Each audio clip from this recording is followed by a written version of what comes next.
Hello, and welcome to Breast Cancer Conversations, a podcast brought to you by SurvivingBreastCancer.org. I am Laura Carfing, breast cancer survivor and founder of SurvivingBreastCancer.org, a nonprofit organization providing community, education, and resources to empower those diagnosed with breast cancer and their caregivers from day one and beyond. In the podcast Breast Cancer Conversations, we provide weekly discussions on all things related to breast cancer, from education and prevention to in-depth conversations with medical professionals, health, wellness, and holistic leaders, those who've been diagnosed with cancer and are living with a gene mutation, to all of you as experts in the field. With each episode, I promise to provide inspiration and support to leave you feeling empowered and part of this great community. Our podcasts are made possible, in part, by corporate sponsor, Store My Tumor. It was one of these things where we struggle, where she was definitely coming from this background where we don't talk about health issues at all, even with relatives, right? Like going back to what I was saying earlier, it is just not discussed. And you deal with it privately and you move forward and you smile, you're happy, and you go forth. And here I am like, Mom, I think I'm gonna like start a nonprofit organization and let the world know what I'm going through and put myself out there on the line and really take this risk and say, my name is Laura, I have, breast cancer, this is my journey, I'm here to help. In today's episode, I am so pleased to be speaking with Kristie, who joins us from Wisconsin. I'm in Middleton, Wisconsin, very close to Madison, so if you say Madison, that will probably orient more people. Yes. When I was diagnosed after test after test after test, at diagnosis, I was already stage 4. How do we invite the openness of letting our friends and loved ones around us know what's appropriate and not appropriate and how to interact with us? There is a lot to be said about empathy, and I do have some opinions on that. Yes. Welcome to the conversation. Thank you so much for joining our podcast today. You have actually been kind of following the SurvivingBreastCancer.org platform for a little while, and you and I have exchanged a couple of emails and sharing your blog and information on our website with our community members, which I think is so wonderful. If you want to give our audience an introduction, name Sure. Where you're from, a little bit about yourself. Okay, well, thank you, Laura. I appreciate this opportunity to be on your podcast, and I'm happy to share my story with other listeners. My name is Kristie Konsoer, and when I am 48 years old now. When I was first diagnosed back in 2012, I was 41. And when I was diagnosed after test after test after test, at diagnosis, I was already stage 4. That was a lot to handle, and I chose to go through with chemotherapy right away. No surgery was really recommended for me at that point. Some people are very, very open about their entire story and what they are doing and where they are currently at. Some people seem to be almost kind of in your face with some of that information. Some people are very angry, it seems, sometimes with what they say, and that's all up to each person. Everyone is different. I was talking to another woman, and she was saying, no one wanted to joke about cancer. Cancer isn't something that you joke about. But I'm a funny person. I used to laugh all the time. But now all of a sudden when I'm around people, they want to be somber.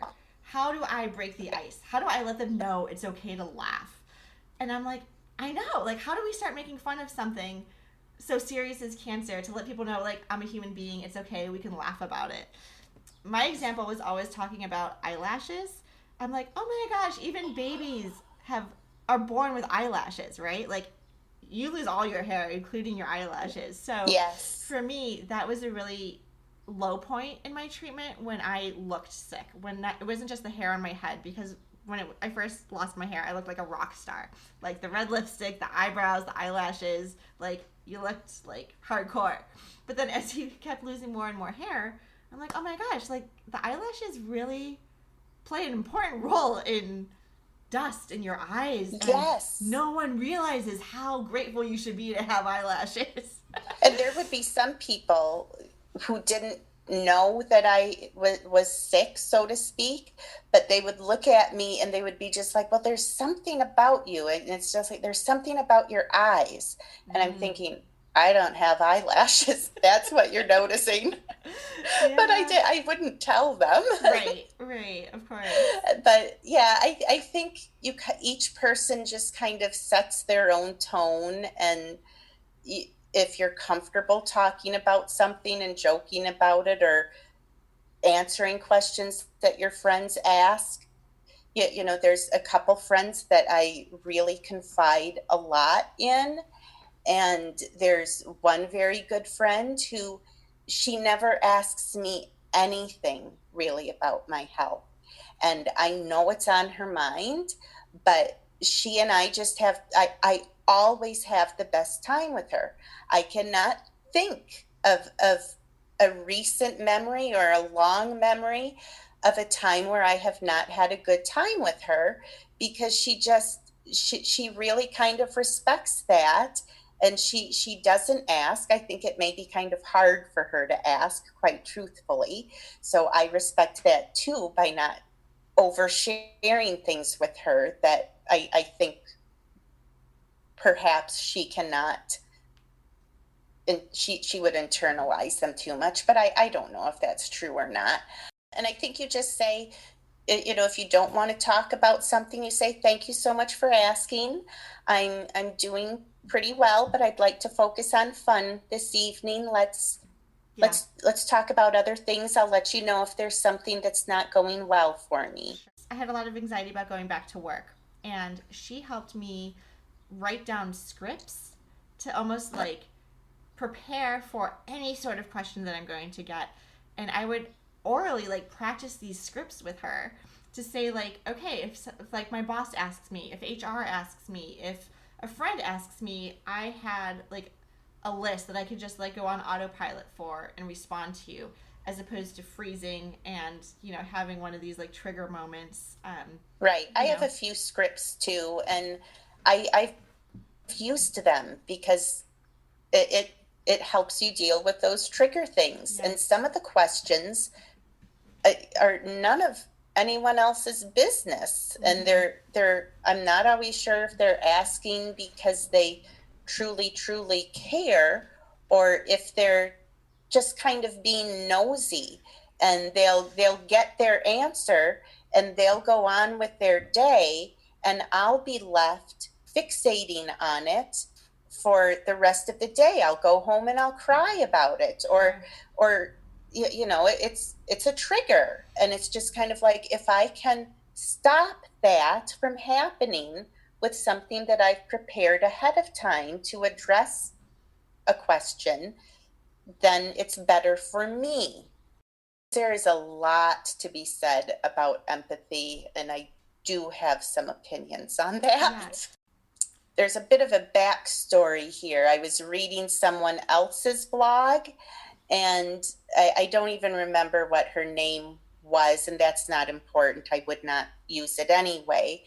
But she had a husband who had sadly died from cancer. It was obvious that it had been a long, hard process for her. And she was very affected by that. She then had a scare where her doctors thought she had breast cancer. And as I was reading this, her timeline of events read very much like mine in terms of mammograms, a second mammogram, ultrasounds, you know, you name it. It was just like, yes, I was nodding my head. I had that done. And to finish up her story, she did not have cancer. And one of her fears was, how in the world would she get through this being on her own after her husband had died. And thank goodness she did not have cancer, because she did not know how she would do that alone. And I do empathize with that, because anyone going through cancer, it's an ordeal, whether you are on your own or whether you are with someone. But what really rubbed me the wrong way was her comment that it gave her empathy for people who are alone. And that was more upsetting to me than if she had said it gave her empathy for people who had cancer. I'm on my own, and I just kind of thought, wait a second, that doesn't really sound like empathy. It sounds like pity, or you're feeling sorry for people who do not have partners or husbands or wives or are in a relationship, whatever the case may be. And this is one of the things that was a trigger, apparently, that I was unaware of. I could not let it go. And I started researching empathy, and I was looking up the definition for it. And it was the ability to understand and share the feelings someone else. And I'm just like, I'm not sure she's really doing that. And I read some things Brené Brown had written about empathy, and how she was defining it as being able to listen to someone and withhold judgment about their feelings and or your feelings, and really trying to understand where that person was coming from. And she added that empathy was that feeling that a person was not alone, no matter what they were going through. That resonated with me, and I started drafting and crafting a blog post on this. And, it just didn't sit well with me, because empathy is a universal yearning that we all have, and we all have the capacity to share and give with one another, whether we have cancer or no cancer, whether we are on our own or with someone, whether we're men or women, rich or poor. I really feel that empathy transcends educational levels, economic status, ethnic backgrounds, languages, and borders. I'll say that much and leave it there. But if there are so many places where we could demonstrate empathy towards one another, and I think we would understand what people go through more. I know I had gotten together probably about a month ago with one of my friends, and we were spending some time together. And she had said that she did not know what it was like to not have both be without parents. Right. And mine have both died. She still has hers. And I said, no, you don't know what that's like. I don't know what it's like to be a parent and have a child who has just gone off to college and is having some trouble navigating that experience. And she, as a parent, did not know how much to be involved with that. And I said I didn't understand what that was like, but these were both obviously things that we cared a lot about, that had affected our lives. And we could show empathy to one another, because we all have things that we struggle with, that upset us, that are difficult for us to deal with. And my things may not be the same as your things, but they are similar in the way that they're hard. And we understand what that's like to be hard. And that's how we can show up for one another. and be compassionate. So it was a wonderful conversation. Even though our experiences were very different, we were still able to meet in a place where we got it, where we understood as much as we could what the other person was experiencing. That's a really great example. I'm glad you shared that. As you were talking, I was going through my mind like, I hope I show empathy. Is it pity? How am I like? I went through like the whole what do you call it, like the judgment or the Spectrum, bias, yeah, like yeah. I'm sure. I know there are times where I don't show empathy. As I thought back, I'm like, well, did I really feel compassion and empathy for this woman who had originally blogged what she blogged? And it's just like I'm not sure I did, or I'm not sure I always do. And right, yeah. we're no one's perfect. No, I think yeah, that's a really great comment. I'm just kind of the mind's churning, which is Yeah. why I'm kind of Well, studying right now and kind of taking it all I in. I know I thought of another example that had brought back some memories of how parents and teachers demonstrate empathy a lot when they realize that something that isn't a big deal at all to it really is a huge deal to a child. And I have this memory from one of my first years teaching in a different district from where I retired from. And these two little boys had been having an argument, and the one little boy called another, his friend, he called him a fat baboon. And it's just, of all the things to have a conversation about that you never thought you'd have one about, that's what I had to have the conversation with these two kids. And that body shaming piece, we all come in different shapes and sizes. This little guy was not overweight, but I thought that's where the issue was. And I'm just like, look, so and so, why would you say this? Our friend is not fat. And even if he were, that's not the way we talk to one another. And the little boy who had been called the name, he burst out, and I'm not a baboon. And I just thought, oh, Right. in my mind, that would never have Yes. entered what I should be talking about, because I taught little boys and girls. There was not one baboon in the Of class. course, of course. And it's just like, oh, this is the part that bothers him. This is the part that's the big deal for him. Yes. So we had to talk about that. But Yeah.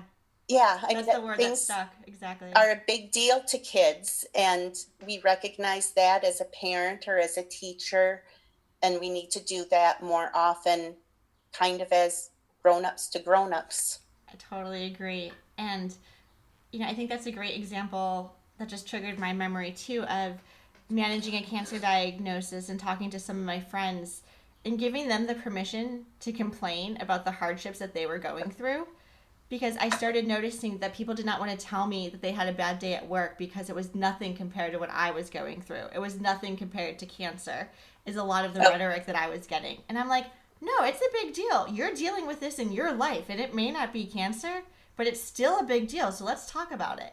And yeah, that's a really good point. Yeah. And don't you also feel a little more valued as a person when somebody else shares something that's bothering them, that they can still share that with you and ask for your help? And Exactly. Yes. yeah. Completely. And so Yeah, I think I mean, I don't want my friends to have problems, but I no. do want them to still be able to talk to me about things that are hard for them, because I want to be there for them. Yeah, I think that's a part of the empathy piece too that I'm happy to bring part of this dialogue, because it's not this comparison game of, oh, like you have it worse off than me, or I'm better because I have a spouse that's taking care of me through treatment, or I'm not alone, etc. However you want to frame it.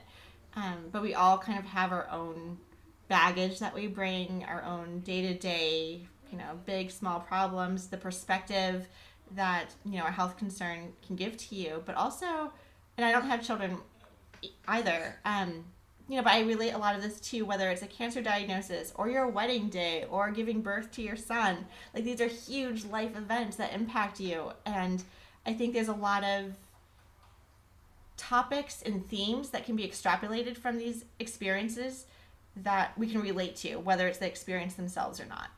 Absolutely. You said that really well. Thank you. The chemo brain was functioning there. So yeah, I know you shared your empathy blog with us as well. I'll definitely repost that as part of a link that people can get more information on as part of this podcast too. Oh, you're kind. Thank you so much. And something we should definitely have more of a conversation about. Empathy and human nature. Yes. Thank you, Kristie, for being on the show and sharing your thoughts on empathy and giving us clues and tactics and information on how we can empathetically respond to those going through breast cancer. To recap for our audience, I want to read a simple definition between empathy and sympathy. Empathy is the ability to experience the feelings of another person. It goes beyond sympathy, which is the caring and understanding for the suffering of others. I think this conversation is incredibly important because we don't always have exact relatable conversations where we experience the tough decisions those who have been diagnosed with breast cancer have to make. And so to exhibit empathy is desired, but we also have to understand that sympathy is just as good because not everyone understands what we're going through, and that's okay. And that's why we're enlightening them, sharing our stories, and hoping to provide insight in what it is like to go through a breast cancer diagnosis. Thank you, everyone, for listening today. It means the absolute world to me, to all of our listeners on Breast Cancer Conversations podcast, and to the nonprofit survivingbreastcancer.org. This would not be made possible without you. So if you like this podcast, please share. Let other people know about it. Please feel free to snap a screenshot and tag us on Instagram. You can tag us at Breast Cancer Conversations or survivingbreastcancer.org. Soon, also, I'm excited to let you know that we will be videoing most of our podcasts moving forward. So you'll be able to check out those videos on our YouTube channel if you search for survivingbreastcancer.org. All right, thank you so much. We love you guys, and until next time. I would like to acknowledge that all of the information on our podcast are from personal experiences and are not a substitute for professional medical advice. You should always contact your medical care team. If you're looking for specific topics or would like to be a guest on our show, please feel free to reach out to me. My email is laura@survivingbreastcancer.org. If you enjoyed our podcast, please be sure to give us some stars, show some love, and write a comment. It would mean the absolute world to me and will help get this information out to the broader community so we can continue to provide you with this free, amazing content. Until next time, keep on thriving.